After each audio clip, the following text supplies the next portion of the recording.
While many Hi everyone, and welcome to this week's Wildlife Wednesday Weekly Roundup. I'm your host, Tenley Thompson, and we've got some great video from all over the greater Yellowstone ecosystem to show you this week. The way this is going to work is our guides have been out and about taking video throughout the region of all the local wildlife and their goings-on throughout the week. We're going to show you that video, then you'll get a chance to enter our Trivia Question of the Week giveaway, and lastly, I'll be answering your questions live. So, if you've got a question for a wildlife biologist about, botany, geology, all sorts of different things, do go ahead and ask me in the comment section, and we'll see if between me and Maddie, our naturalist who's moderating the comment section tonight, can't get you an answer. Our first segment this week is always about grizzly bears. Let's check in with some of our favorites from Grand Teton National Park. While many of our black bears in Grand Teton and Yellowstone National Park have gone in for hibernation for the winter, quite a few grizzlies are out and about in their final stages of hyperphagia and stuffing their faces 24 hours a day in preparation for that hibernation. I wanted to give you an update on a few of these bears. A big favorite in Grand Teton National Park, bear number 793, oftentimes known as Blondie, was spotted in northern Grand Teton National Park, and sadly she did not have her cub of the year that we had seen her with this spring with her.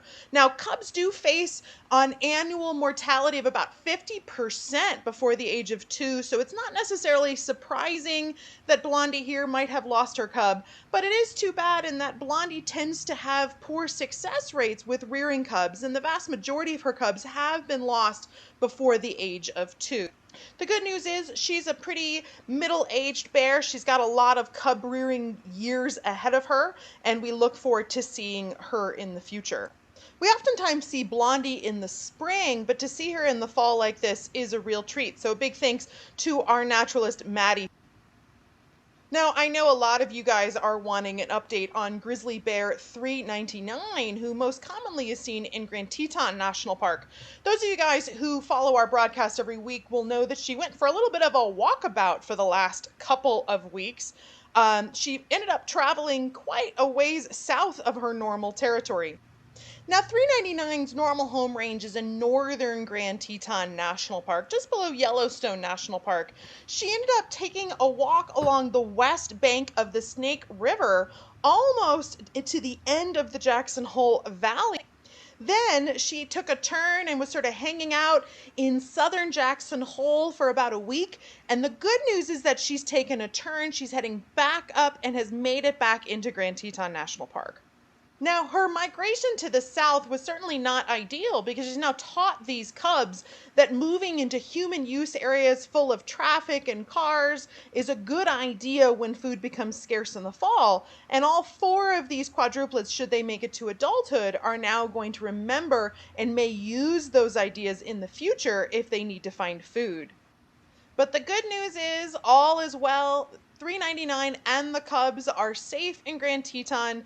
They're all doing just fine, and I know there was a lot of concern about them being in the south, so I wanted to reassure everybody that all is well there. All 4 cubs look really good, 399 looks good, and we anticipate in the coming weeks that she will head to her hibernatory den. So a very impressive thanks to our naturalist Maddie, who actually took this video through his binoculars. I challenge you to try that. It's nearly impossible to do. So thanks very much to Maddie for that great update on everybody's favorite bear. So still some good bear watching out there in Grand Teton National Park, and we'll continue to update you as these bears move around this fall. So, a great update from our local bear population, and a big thanks to Maddie, who was responsible for a lot of that footage and who's moderating our comment section tonight. So definitely say hi to Maddie in the comments, and I'd love to know where everybody's joining us from this week as well. It's always really fun to see all the really far off places that people are coming to check out our biologists and our local wildlife. All right. So next up, I think it'd be pretty fun to talk about one of the species in the greater Yellowstone ecosystem that sometimes gets overshadowed by other charismatic megafauna. which is just a funny term that means big, fuzzy, exciting stuff. Let's tune in with Tyler to talk about one of my favorites, mule deer. Imagine this, having to migrate 200 plus miles so that you don't starve for the winter while being chased by wolves while carrying 20-pound antlers on your head. That is the task that one of the iconic symbols of the West has to do every fall. This creature is the mule deer. Let's go and check out this beautiful ungulate that is a symbol for the American West. The mule deer is the western equivalent of the white-tailed deer. And these two species have many similarities and a couple of differences. They both have very similar diets. Mule deer and white-tailed deer both use their narrow muzzles, which are very different from the noses of moose and larger herbivores like bison, to select the most nutritious plant particles. Here is a buck mule deer who is using that narrow, delicate muzzle to feed on plant leaves and nutritious green grass. This is really important for mule deer, especially during the winter months, as mule deer can actually starve to death if they eat only grass during the winter. They are highly dependent on browse and sagebrush and more nutritious shrubs and leaves. And in the fall and winter, this need for highly nutritious forage is what drives the great mule deer migration. Some of these mule deer will actually migrate over the Grand Tetons into Idaho to spend the summer there, and then back over the Tetons across Jackson Hole and over the Gros Ventre Mountains to winter on the grasslands of Wyoming. And these migrations and huge movements of animals are largely driven by the need of food in winter. Here we have two fawns, which are about 6 months old right now. And what's pretty amazing is that these fawns currently are learning that ancestral migration that has likely gone on for thousands of years. And these fawns will pass on this knowledge to their fawns, and hopefully this knowledge of migration will continue through the generations, which is why it's so important to protect these migration corridors. Mule deer actually learn their migration. Unlike many birds where migration is instinctual, mule deer actually have to learn where to travel for the winter. Here we have a doe and a fawn allo grooming, which demonstrates their very close bond. This fawn is going to learn that migration from its mother. Thanks, Tyler. Now that he's given us a great rundown of mule deer in Jackson Hole and their amazing annual migrations, I thought it might be fun to focus on one particular mule deer who's making her big migration right now. I am referring, of course, to the world-famous mule deer 255. Lots of people know who grizzly bear 399 is, but are you familiar with deer 255? The Wyoming Migration Initiative has been tracking mule deer 255 since about 2013, and she makes an unbelievable migration. Let's check out more. Now, when people think of massive migrations around the world, they may think of wildebeest or even caribou. But this mule deer 255 has made one of the largest land animal migrations in the world at 242 miles since 2016. Now, she usually starts her migration in Island Park, Idaho. But over the last couple of years, she actually spent her summer in this really great habitat in Moran, Wyoming, part of Grand Teton National Park. Last fall, she set out, made this migration to the south, going right along the edge of Jackson Hole, and then stopped south of Jackson in the Hoback Basin. From there, she actually started to make this massive journey down towards Pinedale. There's a bottleneck area that the Luke Lynch Wildlife Habitat is helping to conserve to allow mule deer migration. And we actually got a chance to see deer 255 on a game camera last year, which was a pretty cool thing to see. conservation easements are an incredibly important part of migration and migration habitat, and the Wyoming Migration Initiative is working in partnership with people like the Wyoming Game and Fish and the Nature Conservancy to try and create more of these corridors to allow deer to migrate more freely. She usually spends her winters in the Red Desert, which is where we hope she's headed this year as well. And a big thank you to the University of Wyoming, the University of Oregon, the Mule Deer Foundation, and all the great organizations that help keep mule deer like 255 continuing their ancestral migration every year. So a big thank you to the Wyoming Migration Initiative for letting us show you and share the story of Deer 255. They really are an amazing organization. And if you go on their website, you can actually check out some of these migrations as they're occurring. Here's 255's migration from last year. You can go to their website. It's at migrationinitiative.org. And I want to really give a big shout out to the Wyoming Migration Initiative and the cartographers at the University of Oregon Infographics Lab. The initiative was founded in 2012 to do innovative research on ungulate migrations and share the findings with the public. So you can learn more about this on their website. And I do also want to highlight that they are an organization that could use your support. One of the things we like to do on this program is to highlight some of these amazing nonprofits and organizations that are doing their part to keep our wildlife safe. So if that's something you're interested in, definitely go to their website, check it out. They work in partnership with the University of Wyoming. They're really, really, really a cool organization. We actually have their bumper stickers on all of our vehicles that say, "I stopped for migration." Lots of big migrations happening from Jackson Hole all over the place right now. Our bighorn sheep are migrating down to lower altitudes. Our deer, of course, are migrating, as Tyler was talking about, in all directions. Our elk are migrating from Grand Teton and Yellowstone National Park down to the National Elk Refuge. Pronghorn antelope are migrating via the path of the pronghorn down to Pinedale, Wyoming. Birds are migrating all over the Western Flyway. Lots and lots of travel going on here in Jackson Hole. So if you want to learn more about any of those ungulate or mammal species and their migrations, definitely check those guys out. They're a pretty amazing organization and they could certainly use your support. All right, so that was pretty fun. Let's check in next with Seth, who's got some great video of red foxes that he and Tyler took. Hello everyone, Seth Latka here with Jackson Hole Eco Tours, and I'm just checking in with you guys to share another awesome animal encounter that I had in Grand Teton National Park. This is yet another, just one of 60 plus mammals that you could potentially see in the greater Yellowstone ecosystem. In this case, had the opportunity to hang out and watch a red fox on tour. They are part of the canine family. However, similar to the feline family, foxes have the ability to retract their claws. They're the only canine that can do this, so that kind of sets them apart from the rest of the species in the canine family. But just like all the others in the canine family, they're excellent hunters. And they have a great sense of hearing.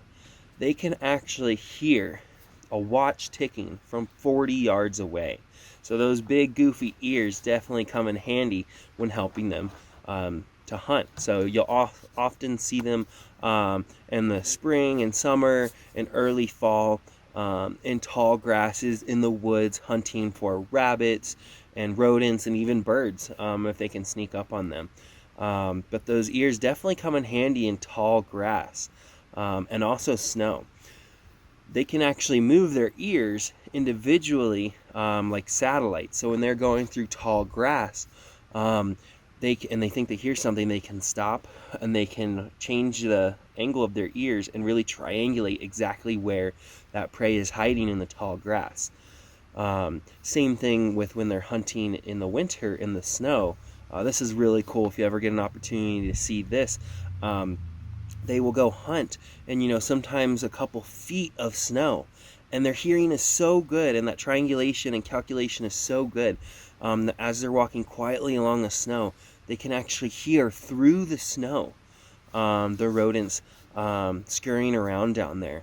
And then once they've triangulated exactly where they think that prey is, they'll jump straight up in the air and then go straight down into the snow. Their feet are kind of flailing out of the snow, and then they pop back out a lot of times with a prey, with a successful hunt, which is just kind of crazy. I always like to think about, imagine if you could do that here through the snow and blindly catch something just jumping in with your mouth.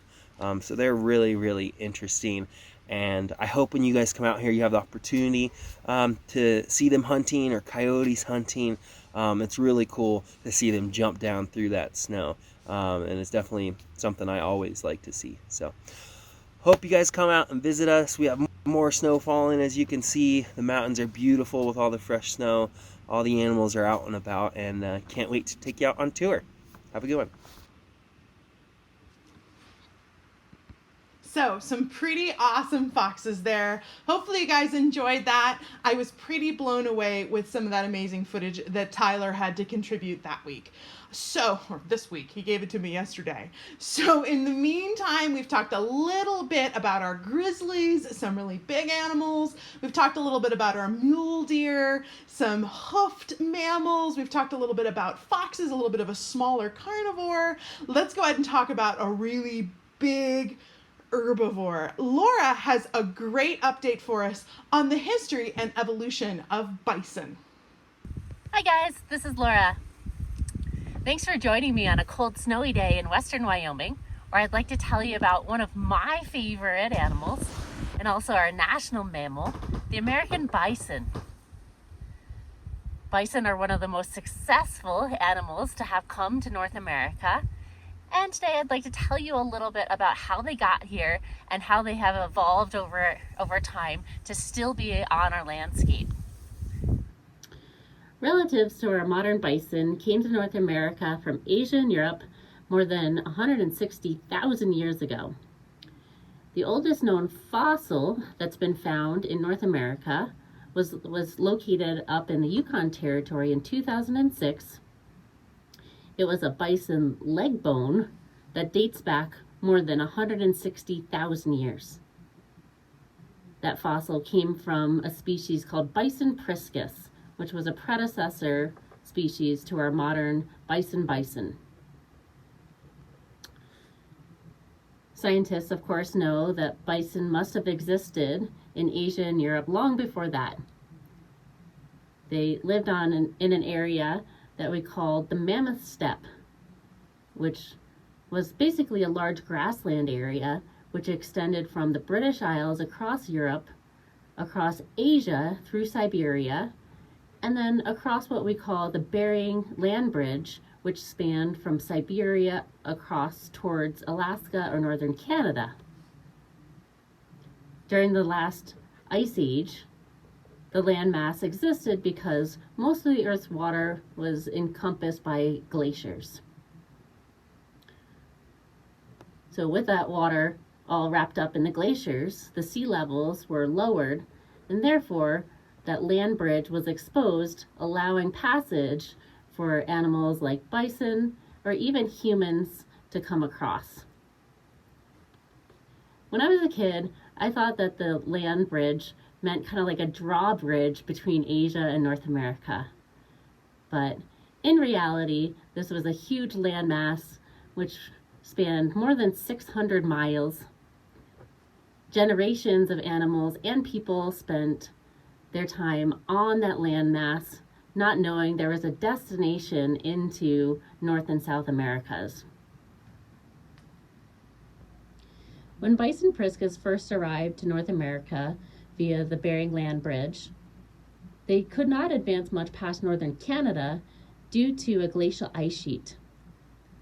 But over time, climate changed and conditions warmed up. That glacial ice sheet began to melt, and Bison priscus was able to graze its way south into southern Canada and the lower 48 states. But then, once again, climate changed and conditions got much colder, creating a new ice sheet in Canada, which split the Bison priscus herd into two distinct segments, a northern herd and a southern herd. The southern Bison priscus herd continued to evolve into a new species called Bison latifrons, while the northern herd went extinct. Bison latifrons, the new species, was a giant. There was plenty of food, there was little competition and low population densities, so bison latifrons evolved into a monster. This thing weighed in around 4,400 pounds and had horns that were 7 feet long. Their horns were straight instead of curved or hooked like on our modern bison. But predators then learned to exploit the bulky bison latifrons. Due to natural selection and the survival of the smaller and more agile bison latifrons, that species then transitioned to a new one called Bison antiquus.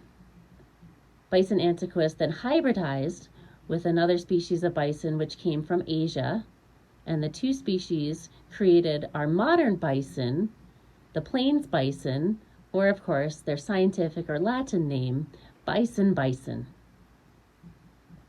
When Europeans first arrived to North America in the 14 or 1500s, it's speculated that there were between 30 to 60 million bison across the Great Plains. I just like to imagine how many bison that would have been. When I'm out in Yellowstone and Grand Teton National Park, I just like to think of the day when bison were everywhere.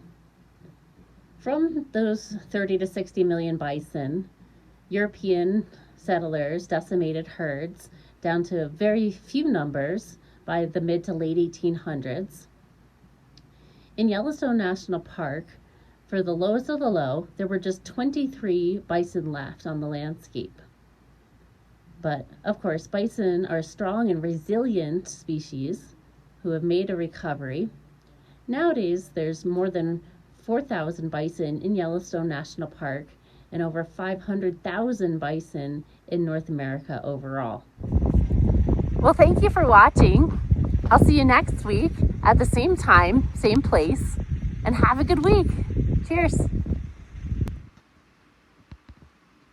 So thanks as always to Laura, who does such a great job every week with such fascinating topics. All I have to say to Laura is, what do you feel like talking about this week? Or I might send her on an assignment when you guys tell me there's something you'd like to see. Which reminds me, if there's something you'd like to have on this broadcast or hear more about, I've been definitely hearing a lot of river otter requests lately. Do let us know. We do take requests. Now, as animals, of course, do go into hibernation, some of those might be a little bit hard to check out, but certainly our animals that are awake for the winter are open season if you want to hear more about them.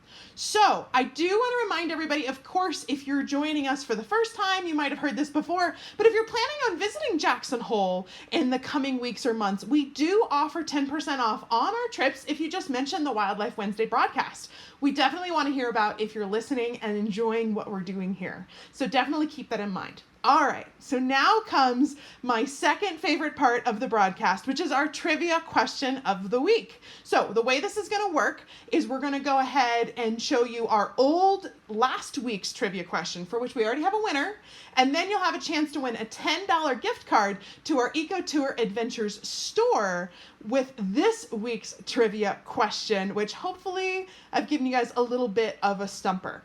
So I do want to highlight a little bit about our store. We started it during the first wave of COVID as a way to pay for employee health insurance. So if you are looking for some good Christmas gifts, or you just want to check it out, or you're a big supporter of our program, Maddie will put a link up to our store. I definitely want you to check it out. We've added like 15 items in the last week. Lots of goods handmade by our guides, some amazing books signed by photographers, prints, and more. Last week, we had a request on the broadcast for that picture that EcoTour Adventures guide and owner Taylor took this spring of Grizzly Bear 399. Folks told us that they wanted to have that on their wall, and we do like to follow your request. So guys, we do have that up in the store, and you can just get it as a print, or you can get it framed, or we even have it up as an aluminum print as well. So if that's something you're interested in, definitely check that out. I also want to highlight, I talked a little bit about Laura, who just did our bison segment. She's quite the artist. This is her illustration of Grizzly Bear 399 and those quadruplets. If you look pretty closely, she's sitting on a throne of traffic cones, And she's got a little ear tag that says $3.99. It's pretty funny stuff. If you'd like to own one of those stickers, definitely that $10 gift card is more than enough to get you one. So definitely get the trivia question this week correct to win. All right. Enough about that. Let's start with last week's trivia question, which was brought to us by our naturalist, Sarah Ernst. And Sarah Ernst wanted to know from you all if voles and mice in the greater Yellowstone ecosystem hibernate. So if you feel like answering in the comment section, this won't get you the gift card this week because we've already given it out, but feel free to give us your opinion. A yes or no will do, which is do vice. Is that what you get when you mix mice and voles together? Vice? Do mice and voles hibernate? The answer is, unsurprisingly, drum roll, no, they don't hibernate. Just because something's a rodent doesn't mean it necessarily is going to hibernate. And mice and voles are both good examples in the greater Yellowstone ecosystem of an animal who does not hibernate. A really good example of another animal who does not is a member of the Lagermorth family, the rabbit family, the American pika. Also does not hibernate. They're all able to burrow underground where the warmth of the ground and the insulation of the snow keep conditions somewhere right around freezing, and they're able to stay warm enough to survive without needing to go into hibernation by stashing food or by feeding from grasses and forbs from underground. Now, I do want to remind everybody that there's a lot of things we're famous for here in the greater Yellowstone ecosystem, but one of them is we have one of the greatest numbers of species of rodent in the world, and our mice and voles are no exception. So I wanted to go ahead and highlight these guys since we're probably not going to do a lot of programs on them. So here in order, we have the deer mouse, the western jumping mouse, the long-tailed vole, the meadow vole, the montane vole, the sagebrush vole, the southern red-backed vole, and not pictured, of course, are the heather vole and the water vole, because it's almost impossible to get a good picture of a vole. They almost never come above the ground except for in the dark of night, and then that's kind of a hard photo to get. So a big thanks to Wikipedia, who helped give me some of those images, because I'll tell you what, I don't have a single picture of a vole in the greater Yellowstone ecosystem. I definitely see them, but they move too fast. And I'm going to be honest with you guys, if you ask me on a trip the difference between one vole and another, probably not going to be able to tell. But on the mice, I definitely could probably tell the difference between our mouse species. All right, so that's pretty fun. Now for this week's trivia question. This is the one where you can win the $10 gift card just by commenting in the comment section what the answer is. This one also comes to us from our trivia master, Sarah Ernst. She was looking through her footage from her trail game cam, which is a remote camera that she set up out in the forest. And she wanted everybody to answer this question, which is, which species of bear are these? Are these grizzly bears or are these black bears? And if you look, she actually took this photo, and I thought that was kind of fun, patriotically, on July 4th, and she just got this footage. Is this, of course, a grizzly bear or a black bear? If you know the answer to the question, just go ahead and answer in our comments section, and I will go ahead and make sure that we get one of you guys that great gift card to our EcoTour store. So take a look at it. Of course, remember, if you're trying to tell the difference between grizzly bears and black bears, you want to look at all sorts of different features. You want to look for the presence or absence of a hump. You want to look for how big the ears are. You never want to use size or color to decide whether something is a black bear or a grizzly bear. All right, I can see the comments rolling in, guys. Definitely see if I stumped you this week. Don, how'd I do? Did I get a good question this week? Let's see if I was able to stump everybody. All right. This now, of course, is my very favorite part of the broadcast, which is I'm here to answer your questions. So if you've got a question for me about the Greater Yellowstone ecosystem, about wildlife, something you saw during our broadcast tonight, go ahead and ask me in the comment section. Now, guys, I've got my iPad here that I'll be answering your questions on. So if you see me looking down, it's because I'm looking at your questions here on the iPad. So bear with me while I kind of scroll and see what everybody had to ask today. Let's see here.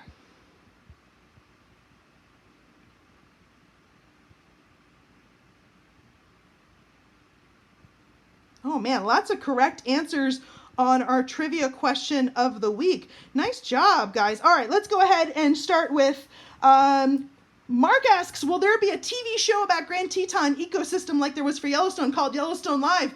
Mark, I don't know of any that are in the works, but can I tell you a big secret about Yellowstone Live that drove me crazy? So Yellowstone Live is pretty cool. For those of you guys who don't know, National Geographic decided to do a broadcast where they had lots of cameras all at one time showing all the things that were going on in Yellowstone. More than half of those cameras were in Grand Teton National Park. They were not mostly in Yellowstone. And that's because wildlife density can be greater in Grand Teton. Under the right circumstances, they can be a little bit easier to see wildlife, particularly if you're planning a broadcast like Yellowstone Live where you actually have to get wildlife to show up, which is harder than you'd think. I've worked a lot with the different film crews over the years from all sorts of different national broadcasters as what's called a finder. When you're coming to an ecosystem you're not familiar with, you hire somebody local who definitely knows where to find things to go find those things for you, and then you put your host on the camera and they talk about the thing. And obviously because of agreements, I can't necessarily talk about all the different companies I've worked with, but long story short, I'm quite sure that Yellowstone Live did employ some finders, not us in this particular case, and some of those finders sent them off to Grand Teton National Park, but they did call it Yellowstone Live.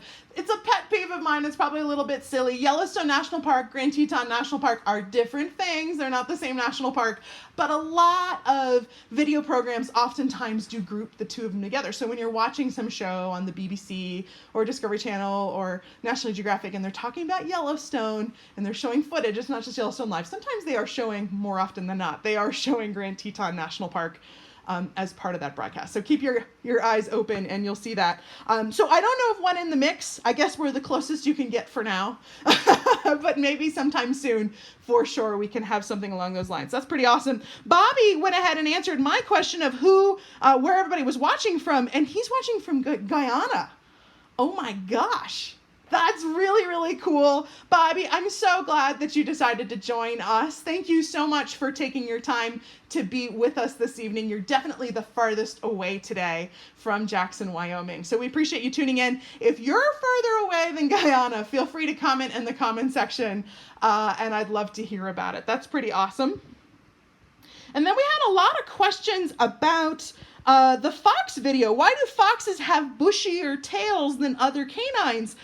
You're right, they do proportionately, which is to say lots of canines have very bushy tails, but foxes, their tails seem almost bushier in some ways because of their size. So there's kind of some rules of thumb about tails in the wild. One is the longer the tail, the more likely the purpose of the tail is for balance. And the bushier the tail, the more northern the climate in proportion to their body size the animal probably lives in. So that tail serves two purposes. Number one, it's super bushy because when you curl up in a ball in a snowstorm out in the open plains where foxes are native to, you can cover up your face and your nose and your extremities, which are much more prone to frostbite, with that nice warm bushy tail, and you can stay warm through a snowstorm. Foxes, of course, can live in forest habitats, but they absolutely can live also in the Great Plains where there's not always a lot of cover other than the lee side of a hill. And so that tail becomes critically important for their survival in the winter. Now, the length of that tail, which is as long as they are wide, is actually a balance tool. Those foxes, as you saw, have to jump straight up into the air on tiptoes to thrust themselves under the snow and find food. And that tail is key to that. Think of it a little bit like a balance and a counterweight to enable them to sail at the right angle into the snow. It's actually really, really cool stuff. Now, I will warn you, the more we're in the winter, the bushier the tail, right? Their winter tail is going to be bushier than their summer tail. So if you come to see us in the summer, you might be a little disappointed, not quite as bushy. And for those of you guys who were asking if those are the same foxes as those on the East Coast, there are East Coast, eastern foxes, and western foxes of the red fox variety.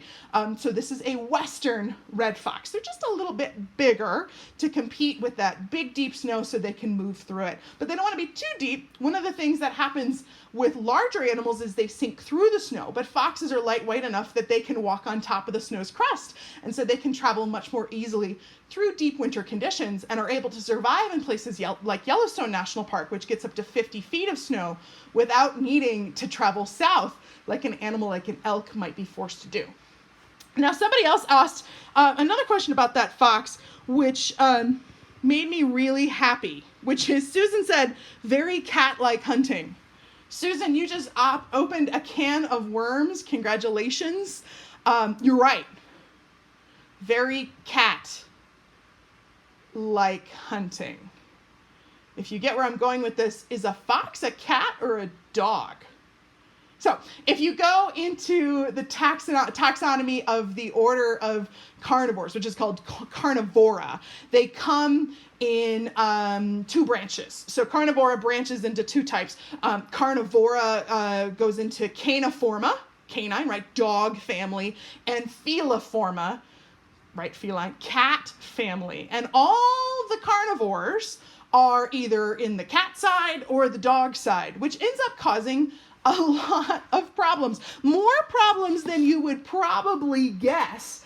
Let me give you some examples. So, for instance, bears are in the caniforma. They're in the dog side of things, which I guess that makes sense. If they're either going to be dogs or cats, I guess they're more like dogs. And of course, bears and dogs are evolved from a ancient ancestor, which was called a bear dog, during the end of the beginning of the last ice age. But seals, well, they're carnivores. So seals are on the dog side of things, which is always a little confusing. Foxes, which are a little bit like cats and a little bit like dogs, they're on the dog side of things, but hyenas are on the cat side. They're actually in feliforma, which is pretty confusing because most people think of hyenas as being a bit like a dog, but in fact, they're a little bit more cat in their characteristic. And then if you really want to get into the weeds, some of my favorites, raccoons, are they bears or dogs? If you think of something like a red panda or a panda bear, all of which is in the raccoon family, one looks a whole lot like a bear, and the other one, a red panda, almost looks like a fox, which would make it more like a dog, except for a fox looks a little bit like a cat. Foxes are in the dog side of things. If you want a couple more fun ones, badgers are not a type of weasel.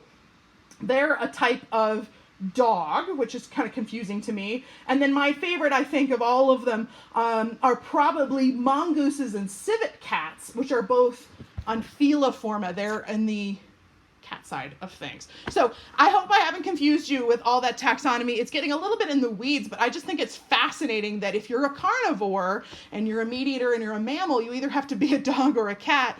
I would argue, without the expertise to back it up, that we should have more divisions in that family than those two basic ones. It's pretty confusing to me because things like hyenas and foxes really make you kind of question those categories for sure. So kind of a fun little kind of nerdy, let's talk about carnivores for a moment little thing. But hopefully you guys got a kick out of that. Let's see what else we've got here.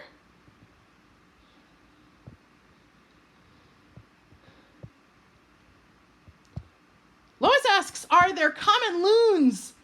Yes, Lois, and Tyler got some footage of a loon this week. He didn't get it to me quite in time to use in this week's broadcast, so we're going to talk about it next week. But absolutely, we do have common loons. They're very unusual, very rare.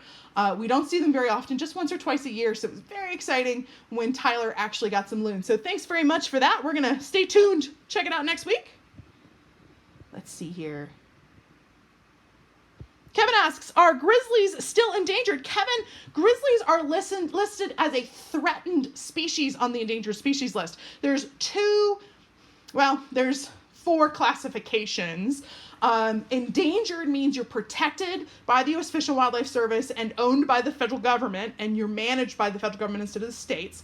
Threatened is sort of a grade from endangered. It also means that you're still managed by the federal government, but they're willing to be less conservative with your conservation as your population continues to improve. And then there's what are called species of concern, which are animals that are still, they're not listed on the Endangered Species Act. They're listed as not being on the act. They're owned by the states, but they're animals that they're thinking about it.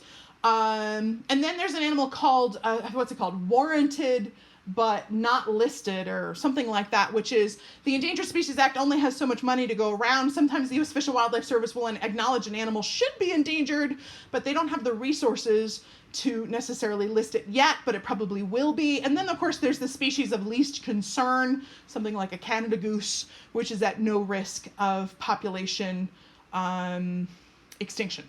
Hopefully that answers your question. So grizzlies are listed as a threatened species, which is a part of the Endangered Species Act. They are managed by the federal government. I will however tell you that they are one of the longest lived animals on the Endangered Species Act. There's been several different efforts to take them off the endangered species list. They have been taken off 3 times in the last decade and then placed back on through litigation and lawsuits.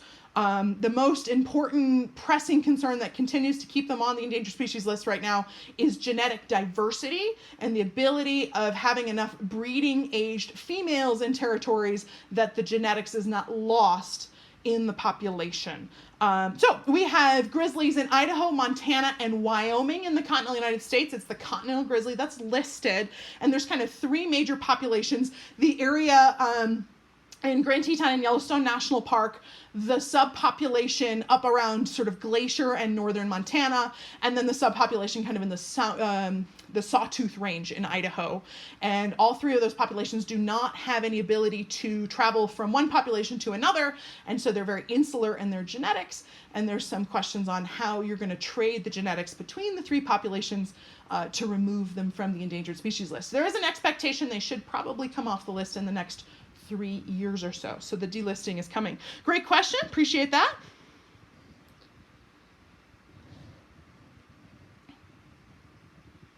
What spring months do bears typically come out of hibernation? That is a great question. It depends on the bear. So male grizzly bears come out first, and they can come out as early as late March, early April, followed by female grizzlies without cubs, followed by male black bears and female grizzlies with cubs, followed by female black bears, followed by female black bears with cubs. So basically between late March all the way into late April, early May is when animals are emerging from their winter dens. It depends on a couple different things, how much snow's on the ground, how much food resources are available. A bear may come out and go, whoops, nope, and go back in if there isn't anything to eat. So it's actually a pretty long area of time. It just depends. Obviously, females with cubs are going to hibernate the longest because those cubs are safest in the den when they're really small and young like that.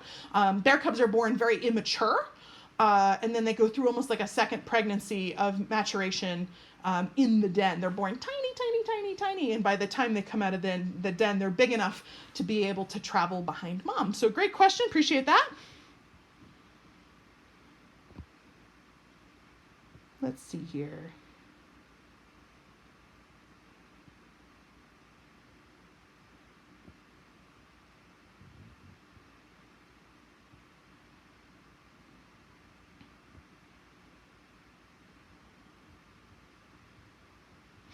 Lots of complaints about Yellowstone Live. You guys are making me feel better because I am not bashing Yellowstone Live. That was an incredibly difficult task that they had. I know a lot of the people who were involved in it, and they really did their best. But of course, it's really difficult if you're coming to this region from an area that isn't here. You can only study so much up on an area without living here and really understanding it. I have a lifetime of experience on the Great Yellowstone ecosystem. If you've spent a month reading up on it, you're going to have a little bit of a different realm. Some of those folks who were commenting were amazing, awesome folks. And some folks, of course, had maybe a smaller level of experience. On the whole, though, it was a tremendously difficult project. So I don't want to bash them, but it's interesting to hear I'm not the only one who was like, wait a minute on some of the things that they said. That's okay. It's hard when you're live. Take it from me. Everybody has a hard time sometimes interpreting when they're live. So I can understand that for sure. Let's see here what we've got.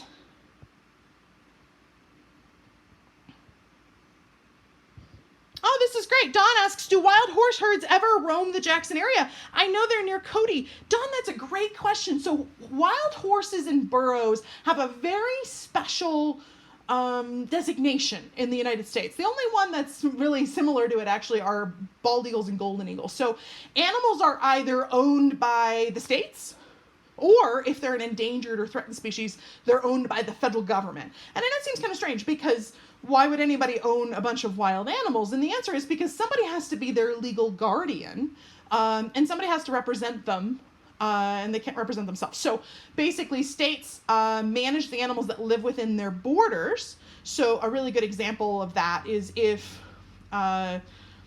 California didn't own all the deer that live in California, then it wouldn't be able to decide on a hunting season for deer that live in California. And if nobody owned the deer, then anybody could shoot a deer anytime they wanted, and there wouldn't be any limits. Something very similar to that happened with wild horses. Wild horses historically in this country were considered ferals, escapees, and they were not owned by the states and they were not owned by the federal government because they weren't a wild animal. They were a domestic animal that was loose and out in the open. And as a result, anybody could take them off the range and there were no limitations.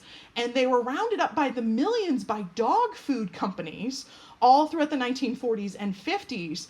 And we went from millions of horses on the landscape down to less than 1,000 when a woman named Wild Horse Ann actually pretty much single-handedly convinced Congress to pass what's called the Wild Horse and Burro Protection Act in I want to say the early 1970s. I'm not sure on my facts on that. Anyway, basically it creates a special designation for wild horses and burros. They are owned by the federal government, and the federal government is in charge of their management and control. They're not owned by the states like a deer or an elk would be. And they live solely on Bureau of Land Management land, BLM land, which is federal land. There's lots of different kinds of federal lands. A national park or a national forest would be one kind of land, or a national recreation area or Bureau of Land Management land would be another type of land. And they're all managed by the Department of the Interior. BLM land is kind of hard to describe, but basically the easiest way to think about it in the West is when we closed the Homestead Act, it was all the land that hadn't been claimed. It was sort of the stuff people in general didn't want, either because it was desert or there was no water or it just wasn't very easy to settle. The federal government sort of took these back into ownership, and some of them ended up, of course, being very valuable in ways that were not immediately obvious, like in mineral rights, oil and gas, or even in Wyoming, we have BLM land with lots of opals or gold or some of these, or uranium or some of these other things. But in general, there's sort of these vast open plains areas that are really good habitat for wild horses. And because wild horses are not technically a wild animal, they are an invasive species. They're not native to the United States, and they're not quite a domestic animal because they've evolved in the wild into a new subspecies of horse. They're not the same as domestic horses. They're managed in kind of a special way by the BLM. And one of the rules is that only native species belong in national parks, animals that were supposed to be in the United States. Assuming, of course, things can be controlled, because I'm quite sure there's things like starlings, which are from Europe, in Grand Teton. But we don't have any wild horses in Grand Teton or Yellowstone. Our closest population of wild horses is the Pryor Mountain Herd, which is just outside the Wind River Range in, about an hour's drive to the east. And it's actually quite easy to go out on that BLM land and see those wild horses year-round, something I definitely recommend doing. There's quite a few famous wild horses in the same way that Deer 255 or Grizzly 399 is if you're kind of into that sort of thing. And to see wild horses really is a unique thing. There's a big battle in the West over wild horses, how many there should be, how much land they should use. A lot of livestock and ranchers are utilizing the same land via lease from the Bureau of Land Management. There's only so much water to go around in these places, and the BLM has to find a balance between wildlife using the water and their water resources, things like desert bighorn sheep and deer, between wild horses using the water and the resources, and ranchers who've used that land for generations of their family and their cattle and their livestock. That's their way of life. They don't have anywhere else to put those cows, using that land and resources as well. And sometimes it's really hard to find that balance. There's a lot of opinions all the way around. So wild horses are one of those things we like to argue about here in the West. I find them really fascinating. Definitely an interesting species to see, and this animal that sort of lives in a limbo. So great question, Dawn. I certainly appreciate that. By the way, what I was referring to when I was talking about eagles is there was another act when bald eagles came off the endangered species list. They were, of course, going to go from federal ownership to state ownership, just as like we were talking about earlier. But the federal government actually ended up passing the Eagle Protection Act about a year after they were taken off the endangered species list, which keeps bald eagles also in a similar limbo to wild horses, where they are owned by the federal government, but they have liberal management, which is to say states can make requests on how to manage them. And there are enough bald eagles now as a recovered species that certain types of eagle mortality are allowed. So things like a certain number of bald eagles can hit wind turbines every year without them going back on the endangered species list, or those turbines having to be shut down. A lot of wind turbine companies are working hard, by the way, on migratory pathways. They actually turn those turbines off during migration season, like now, so that we don't see as many hits. But that's a story for another day. You get me on a tangent and I'll keep going. Let's see here.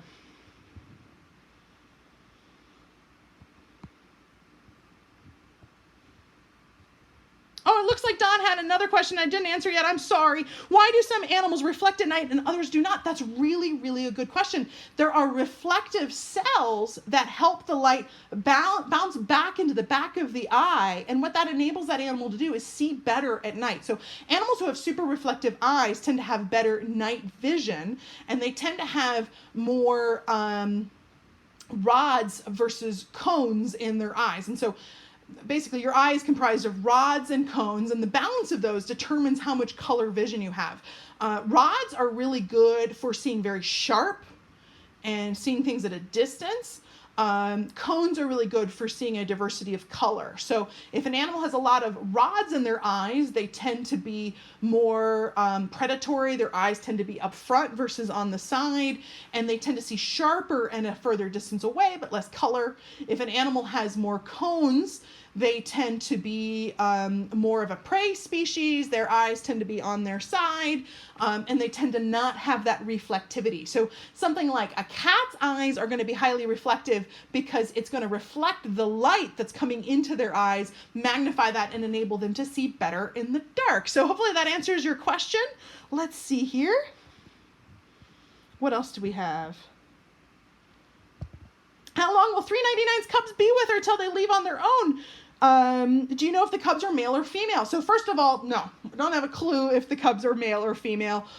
We are going to find out pretty soon here, I think, if the last set of 399's cubs are male or female. The suspicion is both of those might be female, but they're both probably going to get their tracking collars or have gotten them in the coming weeks. And then they're going to be able to look at the genitalia while the bear's sedated and tell us. These cubs, no way to know at this age for sure. So grizzly bears and black bears keep their cubs for 2 years. And then after that, they go through what's called a subadult phase where they're on their own away from their mother. So basically this is their first summer. They're going to go hibernation with mom. They're going to have a second summer next summer. They're going to go back into hibernation with mom. And then that spring, as that spring breeding season for bears comes into effect, they will likely be out on their own. Some cubs only end up spending 1 year with their mother. That doesn't necessarily affect their survivability, but generally better to spend 2 years with mom. 399 is not a bear to let her cubs out early unless something were to happen or they were to get separated from her. So hopefully that answers that for you.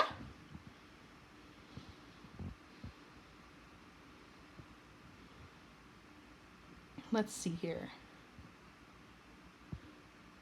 Larry says, bears don't really hibernate, do they? Deep sleep. Larry, you're right. I'm using hibernation as a simplicity. If I started talking about bears and torpor, I think a lot of people would go, huh? Bears don't hibernate. So a hibernating animal, like you went to ground squirrel, when they're hibernating, their respirations are just a breath or two a minute. Their temperature is right around freezing. Their heart rate is just a couple beats per minute. And if they run out of body fat reserves while they're hibernating, they'll just die. They won't wake up. A grizzly bear is in a much lighter sleep, somewhere between a human coma and hibernation, called torpor. Torpor means their body temperature is just a little bit below normal. Their heart rate's just a little lower than normal. Their respirations are just a few breaths below normal. They're just in a very, very, very deep coma, might be the best way to think about it. The reason we actually care about this, beyond just being scientifically picky, is it's actually pretty fascinating when a ground squirrel is hibernating. They'll run through their body fat reserves, and if they run out of body fat, they'll start to eat away at muscle tissue. And if they run out of muscle tissue, like I said, their heart rate and their respirations will just get shallower and shallower, and then they just won't wake up from that sleep. But a grizzly bear, if they get through their body fat, they'll actually wake up before they go into their muscle reserves. And as a result of that and some kind of unknown mechanism, when they wake up from hibernation, their muscles are in perfect tone and condition. The reason we care about this is a lot of people who are put into induced comas or are in comas for a period of time will have their muscles waste away. And when they wake up, some of them may never actually regain the ability to walk. Because their muscles have atrophied to the extent that it's irrecoverable. If we could understand the mechanism that allows grizzly bears to maintain good muscle tone even while in a coma-like state, we could use that in human medicine to help these folks who we put into comas on purpose or who go into comas on their own, who recover, to be able to not have this terrible muscle atrophy that creates these after effects for their lifetime. So pretty interesting for human medicine if we can understand the mechanism. One of the things that we're doing as a result of that, I have nothing to do with it, but biologists are actually encouraging zoo bears to hibernate. Remember, hibernation is not required, or torpor is not required if the animal is actually gaining more calories than it's costing them to look for those calories. They won't hibernate. So most zoo bears don't. Black bears in Florida wouldn't either. And what they're actually doing is they're gradually reducing their caloric intake in the fall to actually induce torpor or hibernation, if you want to use that term, in zoo bears so that they can better study their muscle tone and try to understand the enzyme or the protein or what it is that's enabling them to keep in that condition. So really interesting question. I appreciate that one. Let's see here. I think I got everybody's questions. If I missed it, I definitely will check the comment section. I apologize if that's the case. Guys, it's been such a pleasure spending this Wednesday with you. Always a blast. So glad to see some of our old favorites joining us again tonight. I hope everybody has a wild week, stays safe out there. Happy Veterans Day to everybody. Thank you very much to those veterans for your service. I hope we see you all next Wednesday. So long, everybody.